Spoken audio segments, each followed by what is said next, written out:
So you may have seen quite a few videos about customization features such as prompt files, custom instructions, skills, custom agents, hooks. But what better way to really understand how they all work together by building an app and actually implementing them? So in this video, that's what we're going to do. Let's go ahead and make this happen. So let's build an app, and it's going to be called, as the name implies here, a Repo Analyzer, which is going to take in the URL from a GitHub repo and then assess the code to grade the quality of it from a scale of 1 to 10. And during the process of us building it and using it, we're going to leverage some of the customizations that we created specifically for agents. We're going to use the arcade app builder, which is going to have this app follow a A's retro theme. In terms of skills, we're going to leverage an update README so that whenever we add a feature to the app, it updates the README. When the app is being built, we have custom instructions that are going to make sure that solid principles are applied. We also have a prompt file that's going to allow us to simplify code for open files to essentially eliminate bloated and verbose code. And last but not least, we have a hook that we'll test out whenever we want to make a modification to a file, and this hook will automatically format it. The value that all of this brings is that these are all situations that are going to be saving us time because we didn't have to specify to follow solid principles because we have custom instructions. We don't need to create a new agent to tell it to follow an 80s theme because we have an agent that's going to handle that. We don't need to remember to tell it to update our README because we have a skill that's going to handle that. So, because of all this, during the course of our workflow, it inherently saves us time. So, let's go ahead now and we're going to switch this agent to Arcade App Builder and give it a request. Can you go ahead and create an app that will take in the URL from GitHub repo and it will analyze the code? And I won't bother reading the rest, but it's essentially what I told you regarding the grading system and then giving us recommendations also to make it have a higher grade next time around. So let's give it a go. I will build a GitHub Repo Analyzer app with the arcade aesthetic. All right, looks like it's done. Let's go ahead and run the app and see how it's working. I'll go ahead and open up our integrated browser. And all right, this is a start. It's definitely using the arcade theme, but the app looks so simple. I wonder how powerful it actually is. All right, it's got a little validation here if I didn't enter anything.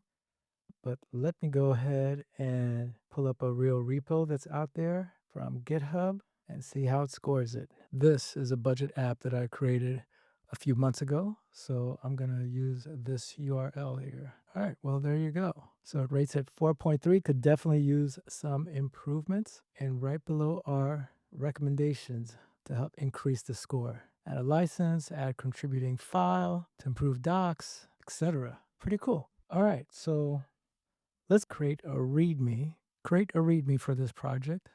And ideally, it has some information about how this project works. And we'll test adding a feature to it and see if the README gets updated. And actually, right now, you could see it's using the skill to update README right off the bat. So I almost don't even need to try to update it because I wanted to test the skill itself.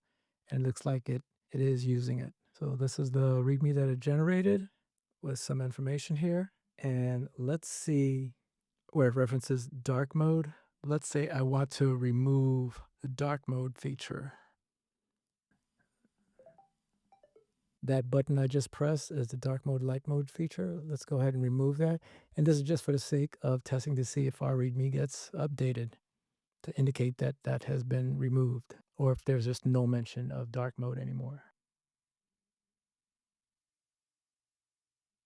While it's doing this, we could look to see when it was building the app. It did make sure that it applied WCAG standards, but most importantly, it also followed solid principles. And right now it looks like it's done. Let me go ahead and refresh. It looks like that feature is no longer there. If I go into the README, the dark mode, light mode feature is no longer referenced. So the README was updated, which is excellent. So let's take a look at our customization UI. We've tested a couple of things so far. We verified that our skill for updating the README works. We verified that the solid principles got applied. Basically, it mentioned it in the chat. Our agent clearly worked for Arcade App Builder. So for now, there's two more things we could quickly test. Our prompt to simplify code to see if that works. And then also our hook by modifying a README and then seeing if it formats it.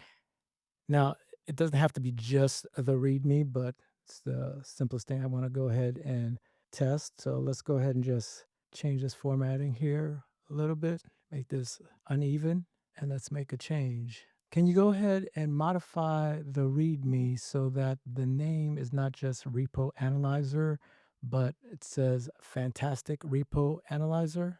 And boom, it renamed it to Fantastic Repo Analyzer. And you could see that that automatically formatted the lines 11 and 12. So the last thing that I'll go ahead and test is whether or not our code is bloated and if it could be a little bit more efficient. And the code that we're concerned about is this JavaScript file. So let's go ahead and use our prompt file to simplify code. And this will simplify, reduce bloated code in open files. And it should also tell us what changes it made. And again, what makes this an excellent prompt file is because the act of simplifying the code is something that you can find yourself repeatedly doing for multiple files while you're building a project. So it's not something you want to keep prompting over and over. You could have that prompt file right at your fingertips. And look at this. Now I have the full picture. Let me identify simplification opportunities. And here you go. The jingle function is dead code. Seems like it removed some of that. Security anti-patterns is dead code. And it's still working, but we get to see like all the things that it's detecting right now. And now it looks like it is done. And here's what was simplified. It removed these dead code. It used a single one-line helper, simplified set status by replacing an if else, and then some more simplification in addition to some hoisting. Very cool. So there you go. Lots of customization features put into action during the building of an app built from scratch. And hopefully this helps simplify for you the whole picture of how all these customization features work together during your workflow. I hope that this video helped you see how all these customizations come together in a real workflow. But before you go, let me know in the comments what combination of features you would use to customize a project, or what have you used in the past. Thanks for joining, and I will see you in the next one.